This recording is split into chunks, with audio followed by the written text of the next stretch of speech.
Joining me now to discuss the latest on the Syria strikes, reports of White House infighting, and Justice Gorsuch, political commentator, best-selling author, and Coulter. And great to see you again, and welcome to the broadcast.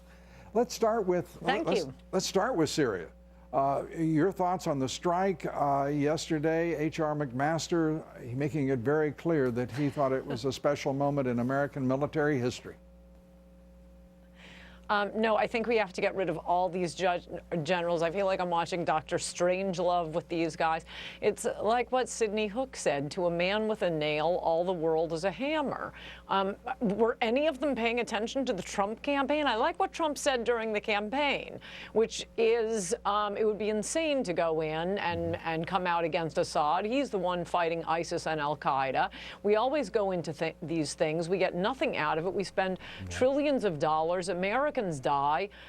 Most of the rest of the world are savages, and we're always coming in at one point in the bar fight and propping up the loser at that one particular moment. The whole point of the Trump campaign was America first, put America first, make America great again. And what I really think you and I should be talking about right now, Lou, is, you know, the fact that anchor babies aren't citizens and they should be deported too. And isn't that great that Trump is not printing work permits for the Dreamers anymore? Oh, except he is. But we don't want to hear about the payloads and the topography of Syria. Get these generals out of the picture. Well, and one of those generals, former generals, John Kelly, last Thursday testifying that basically the wall is a figure of speech.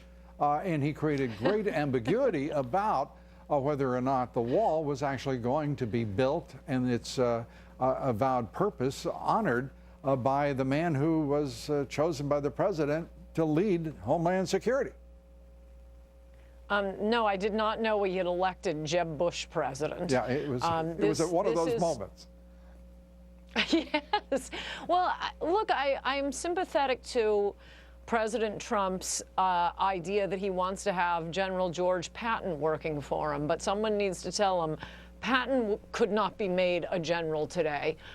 Generals are confirmed by the Senate, and that means, Democrats get to vote too. Republicans just ask, is this guy a good military leader? Democrats ask, what has he done to promote transgender bathrooms? Which is why all of these guys are utterly captive to PC, completely useless.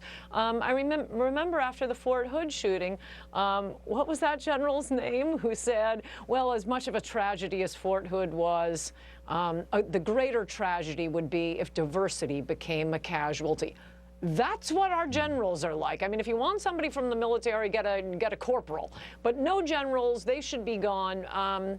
Kelly, the head of Homeland Security, a few weeks earlier told a group of Democrats that he was the best friend DACA, the Dreamers program, the unconstitutional Dreamers program, ever had. Yeah. And even under the Trump administration, they are still printing work permits for illegal aliens. Yeah, and you know, and these generals, and apparently, so succumbed to the Obama era doctrine of political correctness and trembling political and wavering political ambitions that they haven't been deprogrammed, at least a number of them. Let's turn to, if we may, Justice Gorsuch, he has, talk about promise on the Supreme Court. He seems to be brimming with it. Your thoughts? I hope so. We'll see. In the history of Supreme Court justices is ours go bad, theirs never do. So all we can do is keep our fingers crossed. And I mean, the one thing that it's great, it would have been a disaster if it had been Hillary, but my Lord, yeah. We're really just treading water. We're replacing Scalia here, so it's not as if fantastic. We replaced Ruth Bader Ginsburg with a sane judge. No, we're replacing one amazingly great judge with what we hope will be half as good a judge. Yeah, and Gorsuch, I happen to be a little more exuberant about it all than you, Ann. I think that he really does seem to have promised to rise to to a Scalia-like stature on the court. I go into it optimistic. I hope you're right. I do too. Yes, I will join your optimism. You got it. The idea that this administration has done so much so quickly has been, I think, given too little notice at large, and to some degree because of their own messaging. But I have to say, Trump has done a marvelous job to this point, unlike any other president I've seen. Your thoughts, Ann?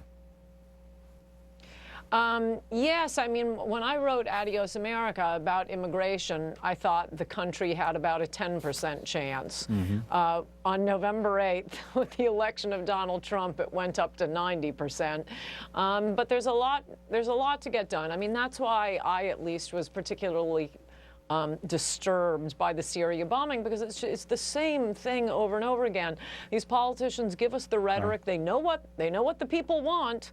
We want to put America first. We want a wall on the border. We'd really rather have politicians weeping about Kate Steinle than someone in a country 6,000 miles away that has no effect on us. Certainly is not a vital national security interest. But there's a lot to get done. Well, we got you to that point, my gosh. And great to see you. Thanks for being with us. Appreciate it. Do you mind if I call you Sunshine from now on? And thanks so much. Ann Coulter, as always, terrific. Thank you.